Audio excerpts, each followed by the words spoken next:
भाई एक बीच में से गया तू। अभी जो आपने देखा ये रिसेंट वीडियो है जो इंटरनेट पर वायरल हो रहा है।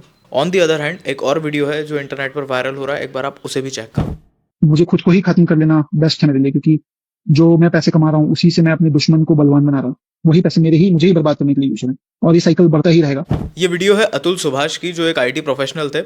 उन्होंने कर लिया है और उन्होंने अपनी वीडियो में बताया है कि वो क्यों कर रहे हैं। और ये सारा जो मैटर है ये कोर्ट के अंडर चल रहा है अभी, और इसके ऊपर अभी कोर्ट की तरफ से ऐसा कोई खास आदेश आया नहीं है। इस पर मैं व्यक्तिगत कोई ऐसी टिप्पणी नहीं करूंगा जो कोर्ट के अगेंस्ट हो, मगर मैं इस चीज को पूरा एनालाइज करके बताता हूँ कि ये सब चीजें चल क्यों रही हैं और कैसे लोग चीटिंग को, फॉल्स एलिगेशंस को और रिलेशनशिप में इस तरह की चीजें करने को बहुत नॉर्मलाइज किया जा रहा है, जिससे बहुत बड़ी एक प्रॉब्लम जन्म ले चुकी है और इस बारे में कोई खास बात कर नहीं रहा है। इमेजिन करो आपके पास एक मैसेज आता है जहां आपको पता चलता है कि आपकी गर्लफ्रेंड, लाइफ पार्टनर या कोई भी ऐसा खास इंसान जो आपके साथ चीट कर रहा है, वो चीज़ आगे बढ़ के जाती है कोर्ट में, और कोर्ट के बाद इतना ज़्यादा प्रेशर बढ़ जाता है आपके ऊपर कि आपको at the end of the day करना पड़ता है। अब आपके दिमाग पर कितना ज़्यादा प्रेशर होगा जब आप इस तरह का कदम उठाते हो। हालांकि ये कोई कदम सही नहीं है, मगर ये सारी चीज़ें हो रही हैं जिसे कोई ढकी छुपी बात नहीं है। और ऐसे एक नहीं 1000 केसेस हैं जिसमें लड़के लड़कियां दोनों ही शामिल है। मगर जब आप इस चीज़ को थोड़ा सा नैरो डाउन करते हो तो आपको पता चलता है कि मेजरली इसमें लड़के बहुत ज़्यादा मात्रा में हैं। आप अपने आसपास ही देख लो, आपने आज तक जितने भी के केसेस सुने हैं उसमें ज़्यादातर लड़के थे या लड़कियां। आपको रेशो से पता चल जाएगा कि कितने ज़्यादा लोग कर रहे हैं और उनमें कितने ज्यादा मात्रा लड़कों की है। और अगर कोई कर रहा है तो वो कोई खुशी से तो कर नहीं रहा होगा, कुछ प्रॉब्लम ही होगी बड़ी जो वो कर रहा है। हालांकि ये पूरी तरह से गलत भी है, मगर कर रहा है तो कुछ कारण तो होगा ही। अब इन सारी बातों के बाद मैं आपको ये कन्विंस नहीं कर रहा हूँ कि लड़कियों के साथ कुछ गलत नहीं हो रहा है उनके साथ, मगर लड़कों के बारे में लोग बात ही नहीं करते हैं, उनके बारे में बात करना ही पसंद नहीं करते कि उनके साथ जो प्रॉब्लम चल रही है वो किस स्केल तक जा चुकी है। मगर जब धुआं उठा है तो आग भी लगी ही होगी।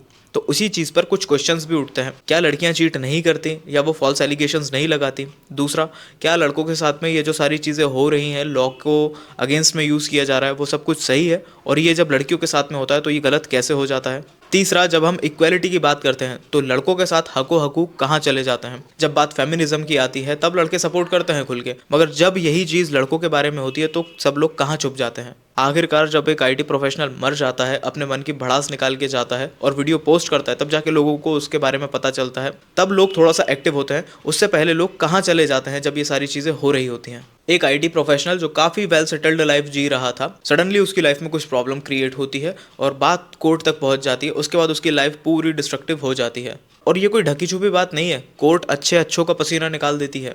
और मैं समझता हूँ कोर्ट कचहरी तब तक बहुत अच्छी लगती है जब तक आपका खुद का नंबर वहाँ ना लग जाए, और जब ये नंबर आपका लगता है ना, तब आपको पता चलता है कि कितनी बड़ी प्रॉब्लम है इन सारी चीज़ों में। एक तरफ लॉयर की फीस, दूसरी तरफ पर्सनल और प्रोफेशनल लाइफ का बैलेंस, ये सब कुछ बनाना हर किसी के बस की बात नहीं है। इन सब के चलते फाइनेंशियल और इमोशनल ब्रेकडाउन तो होता ही रहता है, जिसके बारे में कोई बात नहीं करता। और ये सब कुछ चीज़ें लड़कों को मैक्सिमम फेस करनी पड़ती हैं। ये तो सिर्फ एक केस था जिसके बारे में वीडियो वायरल हो गई तो हमें पता चल गया, वरना आए दिन लोगों के ऊपर फॉल्स डाउरी केसेस लगते रहते हैं, कभी फॉल्स रेप केसेस होते हैं, कभी कभी तो ऐसे वीडियो कॉल्स आते हैं आपके पास, अगर आपने अपना चेहरा भी दिखा दिया तो वो पीछे किसी लड़की का कुछ ऐसी एक्टिविटीज करते हुए फोटो दिखा देंगे जिससे आपकी पूरी लाइफ निस्तो नाबूद हो जाएगी। और धमकी दी जाती है अगर आपने उन्हें पैसा नहीं दिया तो ये वीडियो आपके पूरे सराउंडिंग्स में सर्कुलेट कर दी जाएगी। इफ इन केस इन सारी चीज़ों से वो लड़का बाहर निकल के आ भी जाए तो वो उस रिस्पेक्ट को कभी अचीव नहीं कर पाएगा जो उसने ऑलरेडी खो दी है, क्योंकि ये सोसाइटी काम ही इस तरह से करती है। यहाँ पर लड़कों के बारे में बात करने वाले बहुत कम होते हैं। अतुल सुभाष का तो ये वो वायरल केस है जो अभी हमें पता चल गया है। आप खुद एक बार अपने आसपास देखो, अपने आसपास वालों से बात करके देखो, आपको पता चलेगा कितने सारे ऐसे केसेस चल रहे हैं और लड़कों के बारे में कोई बात नहीं कर रहा है। मैं आपको फिर से बता देता हूँ, मैं जेंडर स्पेसिफिक बात नहीं कर रहा हूँ, मैं बात कर रहा हूँ वो सोसाइटी प्रॉब्लम की जिसके बारे में लोग छुपकर तो बात करते हैं मगर खुलकर कोई कुछ नहीं बोल रहा है। क्या लड़कियों के साथ प्रॉब्लम नहीं है या उनके साथ कोई गलत केसेस नहीं हो रहे हैं? बिल्कुल हो रहे हैं, वो भी रुकने चाहिए, मगर जो लड़कों के साथ हो रहे हैं उसके बारे में एटलीस्ट बात तो होनी चाहिए ना। हर दिन अखबार में एक ना एक किस्सा मिल जाता है कि आज इसने सुसाइड कर लिया, कल उसने सुसाइड कर लिया। इस तरह की प्रॉब्लम हर दिन देखने को मिल रही है और इंटरनेट पर तो भीड़ लगी हुई है इस सब चीज़ों की। पॉसिबली आप ये सोच रहे हो सकते हो कि अतुल सुभाष के बारे में इस वीडियो में ज़्यादा डिटेल्स शेयर नहीं करी, तो उसके लिए आपको बहुत सारी वीडियोस मिल जाएंगी, मगर एक जो रियल पर्सपेक्टिव है, जो आज प्रॉब्लम है, उस बारे में हमें बात करनी थी, इसीलिए मैंने ये वीडियो बनाई है। आपके आसपास अगर इस तरह का कोई भी केस हुआ हो तो आप प्लीज़ कमेंट में ज़रूर बताना। आज की वीडियो के लिए बस इतना ही। विजन गौरव साइनिंग ऑफ।